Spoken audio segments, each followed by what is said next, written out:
नमस्कार, आप देख रहे हैं भारत समाचार। आपके साथ मैं हूं स्वाति श्रीवास्तव। सबसे पहले बात करेंगे विमान हादसे की। 12 जून 2025 ये दिन भारत शायद कभी नहीं भूल सकता। गुजरात के अहमदाबाद एयरपोर्ट के पास जो हादसा हुआ, अहमदाबाद से लंदन जा रही एयर इंडिया का जो विमान था वो क्रैश हुआ और इस प्लेन में गुजरात के पूर्व मुख्यमंत्री विजय रूपाणी समेत कुल 242 लोग सवार थे, जिसमें से 230 यात्री और 10 क्रू मेंबर्स और 2 पायलट भी शामिल थे। इसके अलावा देश भर में लोगों की संवेदनाएं दिवंगत हुए लोगों के परिजनों के साथ बनी रही। प्लेन क्रैश की खबर के बाद से ही देश भर में अफरा तफरी मच गई। अब इस घटना की जांच डीजीसीए और एनआईए ने शुरू कर दी है। आखिर वो कौन से पहलू थे या कौन सी ऐसी कमी रह गई जिसकी वजह से इतना बड़ा हादसा हो गया। सवाल सबसे बड़ा ये भी है कि किसकी गलती के चलते इतनी सारी जिंदगियां काल की गाल में समा गई। क्योंकि अगर ये लापरवाही है या कोई टेक्निकल फॉल्ट है तो बड़ी बात यह है कि टेक ऑफ के 1 मिनट बाद इतना बड़ा हादसा हुआ और आप सोचिए कि यात्रियों को संभलने का, अपनी जानें तक बचाने का मौका नहीं मिला। फिलहाल अब तक आपको यहाँ पर यह भी बता दें कि हाई लेवल कमेटी का गठन हो चुका है। 265 से ज्यादा जानें जा चुकी है इस हादसे में। इन्वेस्टिगेशन हर पहलू पर लगातार की जा रही है। विमानन मंत्री नायडू खुद मौके पर पहुंचे। कल आपने वहां से तस्वीरें भी देखी होंगी कि इससे पहले गृह मंत्री अमित शाह पहुंचे और उनके साथ साथ कल प्रधानमंत्री ग्राउंड जीरो पर पहुंचे और जो पीड़ित थे तमाम परिजन, जिन्होंने अपने परिजनों को खो दिया इस हादसे में, उनके परिजनों से भी प्रधानमंत्री नरेंद्र मोदी ने मुलाकात की। और देखिए जो ब्लैक बॉक्स है, बताया जा रहा है कि उससे सारी चीज़ें जो विमान में हुई, जो चीज़ें हुई, कैसे संपर्क साधा गया और जो चीज़ें हैं वो अब धीरे धीरे निकल कर सामने आ रही हैं। अब तक 265 लोगों की जानें जा चुकी हैं और हर एक पहलू से इस पूरे मामले की जो जांच पड़ताल है वो की जा रही है।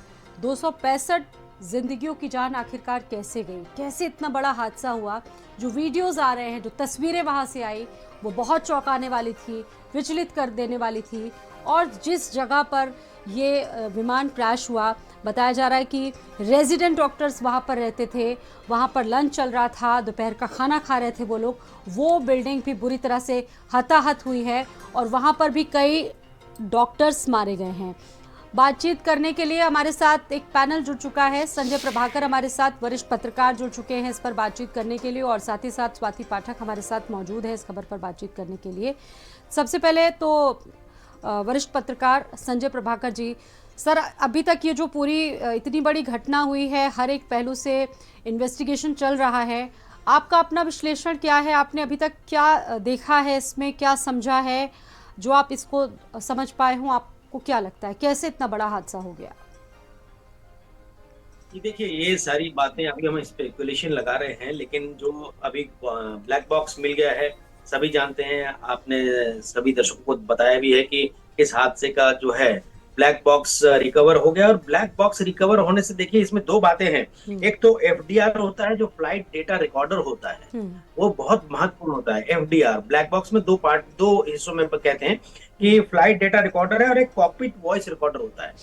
तो कॉकपिट वॉइस रिकॉर्डर जो है वो पायलट और को पायलट आपस में क्या बातें करते हैं, और साथ में ही उस समय और भी अगल बगल की जो नॉइज है, यानी कि आवाजें हैं आपस वहां पर जो कॉकपिट की, वो सारी रिकॉर्ड होती हैं। तो ये जो है महत्वपूर्ण है, वो आपस में क्या बात कर रहे हैं वो रिकवर हो जाएगा।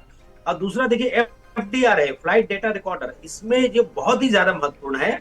और हो सकता है आपने जानकारी दी हो दर्शकों को कि देखिए कभी भी कोई हादसा होता है तो ब्लैक बॉक्स जो है एफडीआर, फ्लाइट डेटा रिकॉर्डर, इसमें सारी बातें होती हैं पिछले कुछ घंटों की, कि भाई इस दरमियान किसने किससे क्या बात की, क्या एयर ट्रैफिक कंट्रोल से बात हुआ और मेडे कॉल हुआ तो उसमें क्या बोले।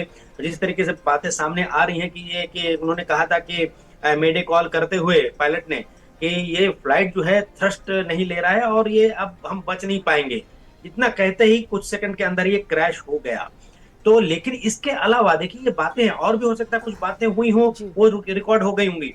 इसके साथ ही क्या इसमें कोई टेक्निकल ग्लिच था, क्या रीजंस थे, क्या इंजन में खराबी थी, ये सारी बातें जो है इसका सच जो है उसी ब्लैक बॉक्स में, एफडीआर में, फ्लाइट डेटा रिकॉर्डर में ये सारी बातें सामने आएंगी। और सिर्फ वही नहीं कि 2 3 4 5 घंटे की, ऐसा कहा जाता है कि कई दिनों की, इसमें करीब 30 दिन से या उससे भी ज्यादा का, मुझे एग्जैक्टली डेट कितने डेज का है, कितने घंटों का नहीं बता सकता, लेकिन कई दिनों का जो है ना उसमें डेटा रिकॉर्ड होते हैं। और ये बताया जा सकता है कि अगर ये इसमें जांच होगी तो क्या इससे पहले टेक्निकल ग्लिच की बातें आई थी, क्या इंजन खराब होने की शिकायत की गई थी, या फिर शिकायत नहीं भी की गई थी, हम्म। तो इंजन कब खराब हुआ था, कितने घंटों पहले खराब हुआ था, अगर उसका जो है रिपेयर किया गया होगा या फिर कोई उसमें भी काम किया गया होगा, वो सारी जानकारी निकल कर सामने आएगी। इसके साथ ही देखिए, अगर इंजन को लेकर कोई शिकायत आई थी, उसको रिपेयर किया गया होगा, हम्म। या टेक्निकल फॉल्ट अगर कुछ हुआ होगा पहले, इस हादसे से पहले, हम्म। 2 महीने पहले, 1 महीने पहले, 10 दिन पहले, 5 दिन पहले, 2 दिन पहले, वो सारे रिकॉर्ड इसमें होंगे। इसके साथ इसको मैच किया जाएगा लॉग बुक में, जो जहां पर इसके मेंटेनेंस डिपार्टमेंट होता है, हम्म। वहां इसको जो है पूरी तरीके से छानबीन की जाएगी।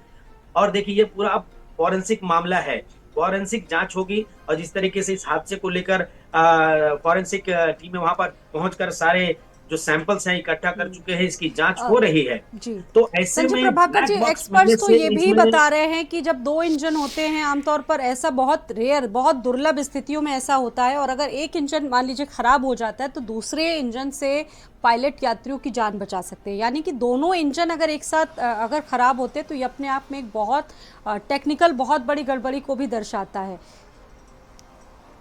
जी देखिए, ये बिल्कुल सही कह रहे हैं, लेकिन आम तौर पर कई लोगों से बातचीत होती है, मेरे भी कुछ दोस्त हैं, जैसे इनसे ये जानकारी मिलती है जो टेक्निकल बातें, कि दोनों इंजन एक साथ खराब होना ये बड़ा चौंका देता है, चौंका देता है। जी। हैरान करने वाला है।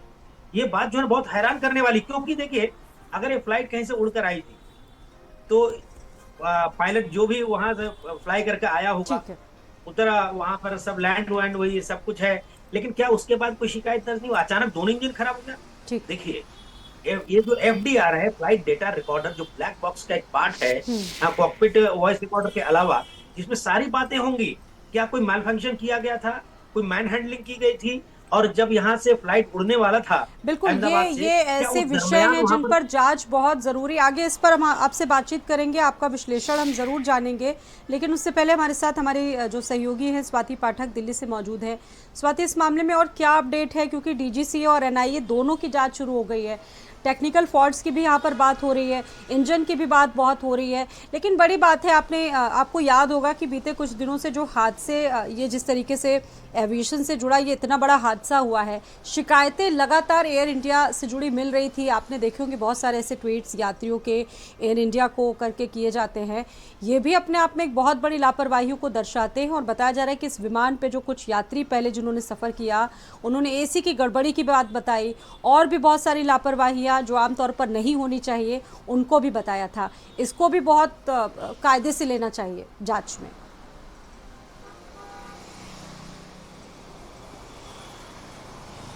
देखिए, यही बात है कि कई शिकायतें मिली, एयर इंडिया की बात करें या अलग अलग विमानों की बात करते हैं हम, तो कई शिकायतें मिली। खुद आपको याद होगा कि केंद्रीय मंत्री हैं शिवराज सिंह चौहान, जिन्होंने सीटों को लेकर एक्स पर पोस्ट किया था और शिकायत की थी। उसके बाद भी जो है, अगर इस तरह से इतने बड़े हादसे होते हैं तो अपने आप में सवाल उठता है कि क्यों लापरवाही की गई, क्यों चूक हुई, क्योंकि आपको भी पता है कि पूरी तरह से चेकिंग की जाती है, तकनीकी तौर पर हर तरह से देखा जाता है, उसके बाद ही उड़ान के लिए परमिशन दी जाती है।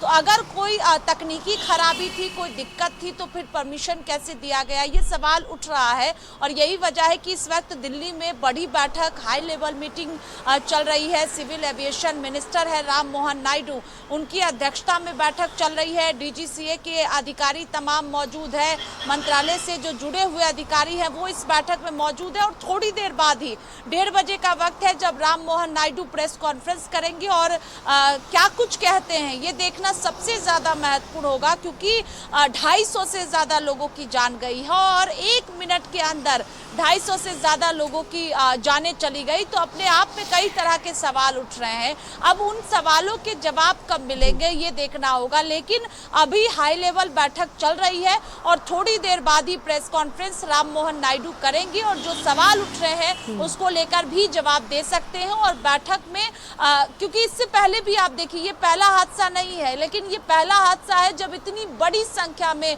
जो यात्री सफर कर रहे थे उनकी जानें गई है। इससे पहले भी कई विमान हादसे हुए हैं, उससे सबक क्यों नहीं लिया गया, ये प्रश्न उठता है, सवाल उठता है। और कब इस पर पूरी तरह से लगाम लगेगा, क्यों लापरवाही की जाती है, क्यों चूक की जाती है, क्योंकि परिवार उजड़ गए। आप देखिए अलग अलग तस्वीरें देखिए, भावुक करने वाली तस्वीरें हैं। ये तस्वीरें जो आई उसने पूरे देश को भावुक कर दिया, रुला दिया, पूरे देश ने देखा और पूरा देश अब ये चाहता है, क्योंकि अब एक खौफ सा हो गया है कि लोग अगर एरोप्लेन में सफर कर रहे हैं, हवाई यात्रा कर रहे हैं, तो लोगों में दहशत है। कल भी ऐसी कई खबरें सामने आई थी और जो दृश्य है वाकई में विचलित कर देने वाले। सुरेंद्र प्रभाकर भी हमारे साथ स्वाति जुड़े हुए हैं, बातचीत उनसे हो रही है। जो पॉइंट्स हम लोग यहाँ पर सुरेंद्र जी रख रहे हैं, संजय जी माफ कीजिएगा, जो पॉइंट्स यहाँ पर हम लोग लगातार रख रहे हैं, देश के जो सवाल हैं और साथ ही साथ जो इसमें चीज़ें हैं, यहाँ पर कुछ यात्रियों ने पहले ही शिकायत की थी कि ये चीज़ें आ रही हैं, लेकिन उन तमाम चीज़ों को इग्नोर कर दिया गया और इग्नोर कर दिया जाता है। कई बार ऐसा देखने को मिलता है और कई बार तो ये जो छोटे छोटे रीजंस हैं बहुत बड़े हादसे की वजह भी बन जाते हैं। जी देखिए, ये अब फिर से मैं उसी पॉइंट पे आऊंगा जो बहुत ही टेक्निकल रीजन है कि ब्लैक बॉक्स मिलने के बाद इसकी फॉरेंसिक जब जांच हो रही है, ये पूरी जांच होने के बाद जो है ये इन बातों का पता चलेगा कि आखिर में क्या हुआ। और मेडे कॉल करके जिस तरह से पायलट ने इन्फॉर्म किया और 4-5-7 सेकंड के अंदर अंदर ये हादसा हो गया और उन्होंने ये भी कहा था कि हम बच नहीं पाएंगे क्योंकि प्लेन जो है थ्रस्ट नहीं ले रहा है। ऐसे में माफ कीजिएगा, देखिए ऐसे में बात ये होती है कि क्या इसका सच निकल कर सामने आएगा। दूसरी बात कि ये जो एयर इंडिया है ये प्राइवेट हाथों में चला गया एक बार फिर से, बहुत सालों के बाद, दशकों के बाद टाटा ग्रुप के पास। लेकिन ये प्राइवेट ग्रुप के पास गया जरूर है, लेकिन इसका मेंटेनेंस किसके पास है?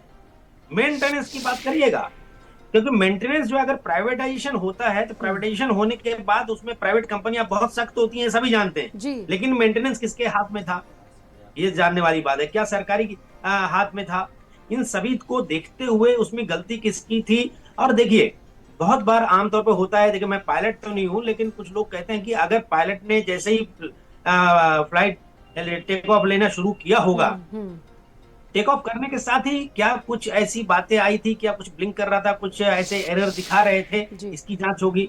आमतौर पर जो है कुछ अगर इंजन में कोई खराबी हो तो एरर पहले आ जाता है, मतलब आप शुरू करें, स्टार्ट करें, इसी दरमियान जो है वो डैशबोर्ड में या जो भी वहां पर रहता है उसमें सिग्नल्स आ जाते हैं। तो क्या इस पर ध्यान नहीं दिया गया था? क्या पायलट बहुत एक्सपीरियंस थे, 8,200 किलोमीटर से ज्यादा का उनको एक्सपीरियंस था फ्लाई का, तो ऐसे में ह्यूमन एरर भी हो सकता है। लेकिन देखिए एक जो वीडियो कल भी इस पर बात हो रही थी, जो बहुत जल्दी जो क्रैश हुआ उसमें 3-4 वीडियो आए सामने, जो कि वहां के सीसीटीवी कैमरे के पीछे निकल कर सामने आ रहे हैं। अब ये सोशल मीडिया तरह तरह की चर्चाएं जन्म ले रहे हैं, कोई आतंकी साजिश इसके पीछे हो सकती है। तो फिलहाल अभी जांच का विषय है।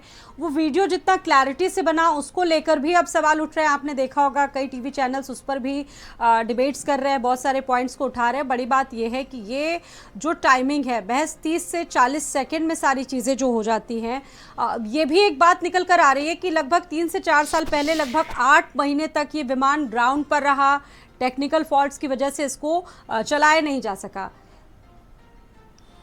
जी देखिए इसकी जांच भी हुई थी और पता चला कि पिछले महीने ही मई में 20-25 दिन पहले इसकी जांच हुई, उसको क्लियरेंस हुआ, उसके बाद फिर वो आया उड़ने के लिए, तो फ्लाई करने के लिए। लेकिन उस दरमियान क्या क्या तकलीफें थी, क्या उसमें टेक्निकल ग्लिचेस थे, वो सब कुछ होने के बाद क्या इसका ट्रायल लिया गया था, इन सभी चीजों को लेकर देखिए छानबीन होगी, बहुत गहनता से होगी। ये बहुत गंभीर मामला है और इससे मुझे लगता है कि दूसरी कंपनियां भी जो है अब बहुत सतर्क हो गई होंगी और होना भी चाहिए। और देखिए ये फ्लाइट की बात है, ब्लैक बॉक्स की बात कर रहे हैं, लेकिन इसके साथ ही दूसरे जो मोड ऑफ ट्रांसपोर्ट हैं उस पर भी ध्यान देने की जरूरत है। हम वंदे भारत ट्रेन चला रहे हैं, राजधानी एक्सप्रेस चला रहे हैं, बहुत सारे मतलब ट्रेन चला रहे हैं, एक से एक सब कुछ चला रहे हैं, जिसमें लाखों की संख्या में, करोड़ों की संख्या में लोग आना जाना करते हैं। तो उन पूरे सिस्टम को भी जो है सतर्कता से लेना पड़ेगा। और इस हादसे को देखते हुए खाली ऐसा नहीं है कि अभी हवाई यात्रा जो कर रहे हैं उनके लिए प्लेन्स की जांच होने लग जाए, ये सब इसमें सारी जांच होनी चाहिए। हर एक नियति है और ये दुर्भाग्य है कि जब हादसे हो जाते हैं तब हमारे सिस्टम की आंखें खुलती हैं और जांचें होती हैं जब लोगों की जाने चाहती है। चाहे रेलवेज में आपने देखे कितने सारे हादसे हुए हो, ये तो बहुत दुर्लभ हादसा है, बहुत कम इस तरह के हादसे होते हैं। स्वाति पाठक हमारे साथ मौजूद है। स्वाति, कोई और नया अपडेट जो इस मामले में अभी तक सामने आया हो?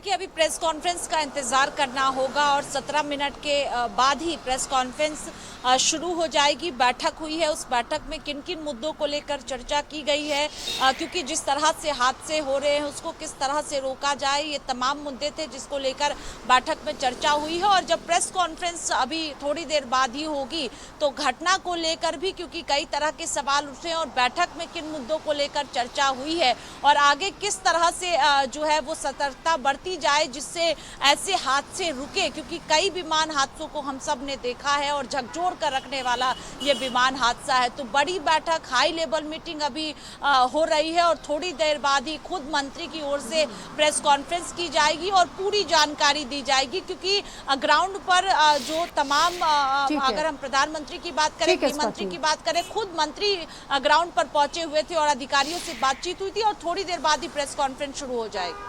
बिल्कुल, आप दोनों का ही बहुत धन्यवाद जुड़ने के लिए। तो ये सारी चीज़ें जो अभी जांच का विषय है, आपको बताते चले कि एक हाई लेवल कमेटी का गठन हुआ है। इसके अलावा जो चीज़ें होनी चाहिए इस जांच में, उन तमाम पॉइंट्स को ऐड ऑन ज़रूर किया गया है और अब ये जांच का विषय है, क्योंकि जो ब्लैक बॉक्स है वो भी मिल चुका है।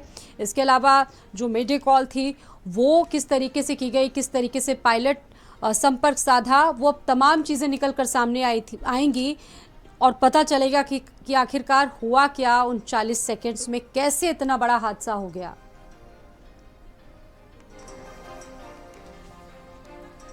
तो आज अब से कुछ ही देर बाद एक प्रेस कॉन्फ्रेंस भी होनी है जिसमें तमाम जो लोग हैं एविएशन के वो मौजूद रहेंगे और साथ ही साथ एविएशन मंत्री भी मौजूद रहेंगे आज इस बैठक में। तो 265 लोगों की जानें जा चुकी हैं जिन लोगों ने प्लेन में उड़ान भरी, उन तमाम लोगों के लिए ये उनका आखिरी सफर बन गया। उमेश पाल और 2 सरकारी गनर शूटआउट मामला प्रयागराज